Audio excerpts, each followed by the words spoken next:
a friend's coffee.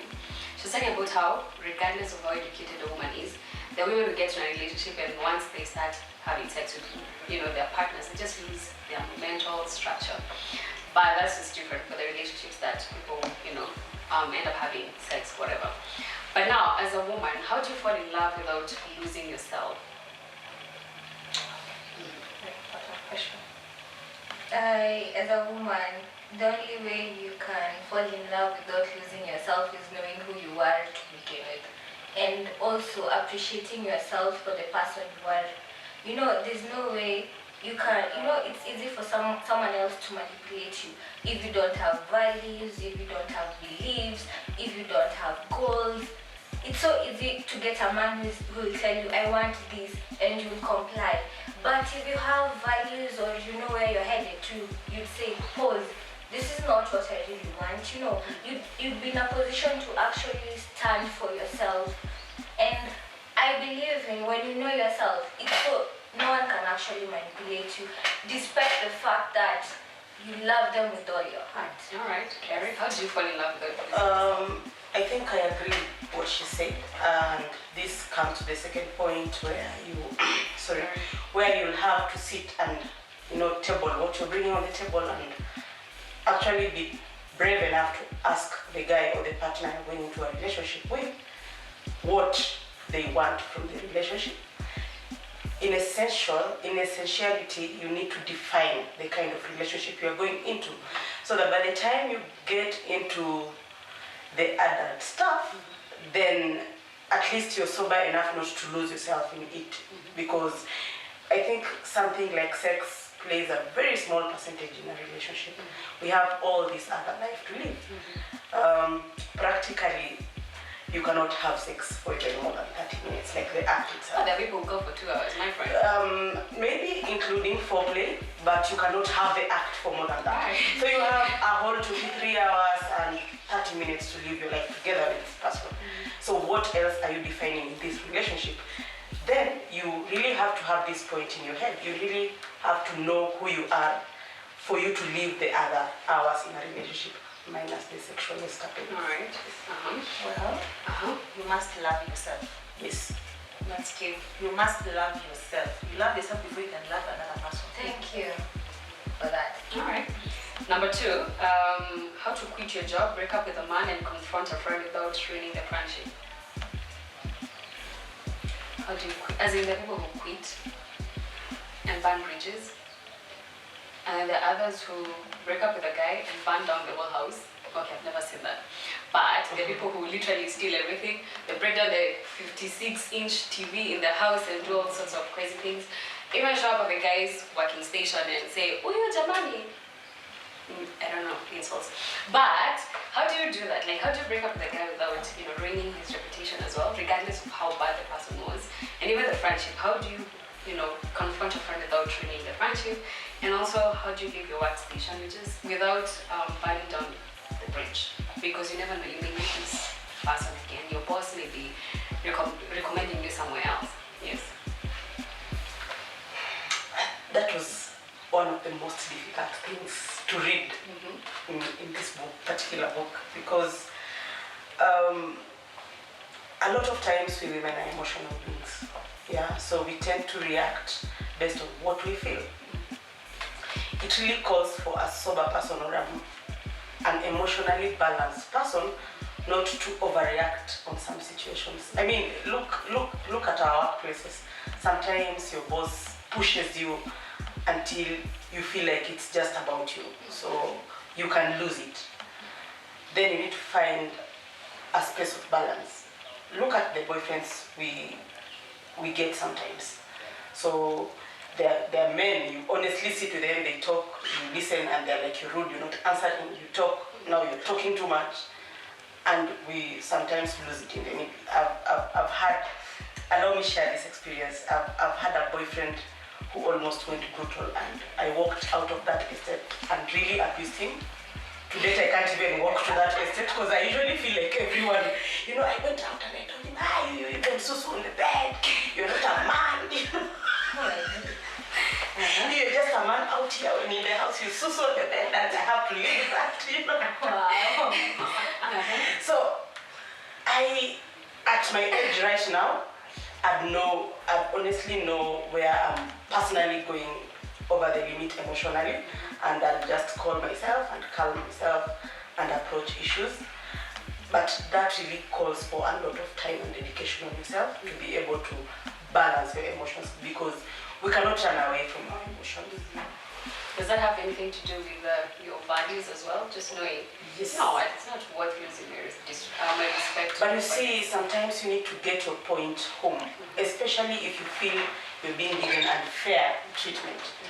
Yeah, I'd really like to tell this guy, you're doing this to me, and it is not doing me any good. So how to do that without being emotional is now what that topic was trying to, impart in us, that when to break a relationship, when to quit a job, and some of us are not risk averse as such, so that is why you tend to keep quiet and suffer in silence. But you should actually reach that point to be able to know when to walk away. Yes. All right. Well, Before. Well, and a point to note, we all have different personality types. Very, very different personality types. We have the cool ones, cool ones, and we have those ones who are confrontational. The cholerics are very confrontational and understanding, and the cool ones are called melancholies and phlegmatics, with different personalities. So there are people who tend to look like they're so emotionally stable, so they don't react to, such conflicts. The cool ones with their personality, and there are those ones who telling you they will get it, a piece of their mind, and unfortunately I fall there. I let you know exactly what is in my head, and no regrets. If I feel like one day I still want to talk to you, I will look for you and say, hey, let's talk. And if I feel like, by the way, you're not good for me at all, emotionally, I let you go. It's good to burn bridges in some areas. It's good not to burn bridges in some areas. Because we have people who have nasty mental health issues. They're called narcissists. These are not people to laugh with. Yes. So for those ones, no apologies. You let them know. Be it a family member, be it a colleague, workmate, that boss.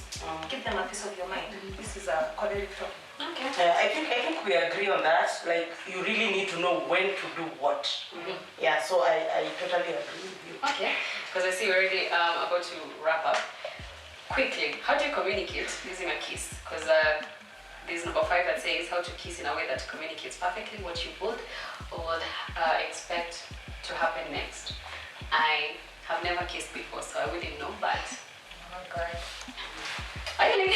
Enough is the lies of it. Okay, fine. I've never kissed in a way that communicates. So, Priska, I think this particular chapter for me was, I read a lot of imagery in terms of to use what you know how to do best to get what you want. Oh, there are people, okay, I have never experienced that. There are people who kiss and, their tongues are deep down your throat. So you don't know if they're saying stop. I thought you've never been kissed before. As in, I just said, I give a disclaimer, this is not my experience. So, how do you kiss in a way that communicates, I want this to happen next, or this is, no, stop, this is not going to happen? But then again, it depends if you're really deeply connected with someone. The people you're really deeply connected, intellectually, spiritually and all that, like you have this deep connection, that even your language, this person really gets you everything about you. Even kissing, you get by this one, not getting anywhere. There's a tendency of, you connecting with someone, but then when it comes to these physical things, you really have a total disconnect. Is it the kind of guy I was really into, got everything about me, but then when we kissed, it was just no fire. Give it a minute.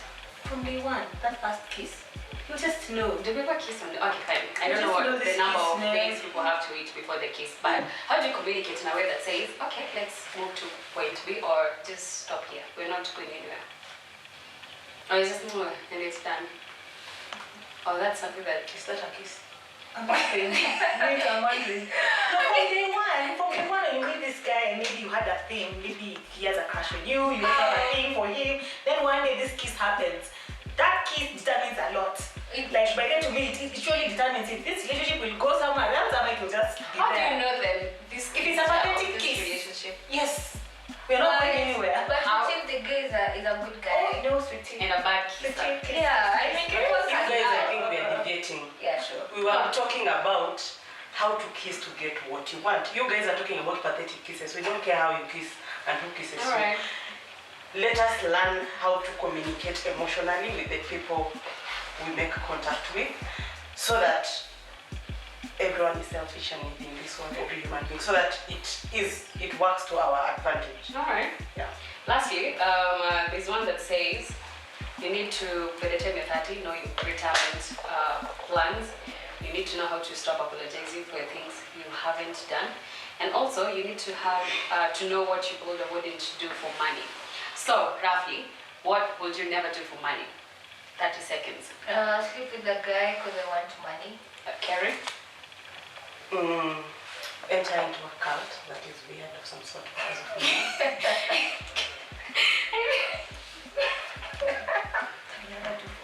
Yes. That's what I know. I'll never kill for money, so I am not killing anyone's grandfather for money. No. So never do for money. Denounce my Religion? religion. Alright. Yes. Okay. And then you also need to have like a retirement plan. Do you guys think as a woman, because you know there are women who believe, my husband is gonna be rich, we are sorted, or if he dies I'll get the inheritance. So do we as women need to have a retirement plan? Your own, not your husband's, or your own? Yeah. Every independent woman should have another plan. At least even my mom told me that. Alright. Yeah, and my mom is really old school, so you can imagine. Yes, I have my retirement plan and dreams. One of them is to go for a holiday in Romania. So yes, I'm working towards that, especially financially. Wait, you want to retire to go for holiday? Yes, I go for 2 or 3 months. When you retire? Or... Yes, when I retire. Yes. Oh, that's nice. Can I? Retirement plan. Yes. Holiday. And then have a home, not in my because I love people and cultures. I want to have a home far from my native land. Wow. So yeah, I'm also working towards that. And a lot of travel, of course, when I'm old and have some good money. Okay. My retirement plan was always, by 30, I'm not working for anyone. Wow. Yeah, that's what I was like. You still have those dresses to impress people. Like, I have to go impress. Oh, No wonder you didn't have to impress anyone. Yeah, like I'm working for that plan of like I'm just my own boss. Yes, my own boss. But yes, I had retirement plans since I was like 19 Well, years. you're saying like it's a past tense. You need to also have. I had that plan since I was 19. Oh. Yes, and it is still on. You know, just having a whole that house like a steakhouse somewhere. You know, that cool place, nice place. And just I'm not working for anyone, so that plan has to be very grand. All right. Thank you, ladies. Yes, we come to an end of our episode today. Remember, we were talking about 30 things that every woman needs to know and how before she turns 30. You can be part of this conversation by just commenting on the comment section and also just sharing this video with your friends. My name is Priska. Thank you so much and have a lovely time.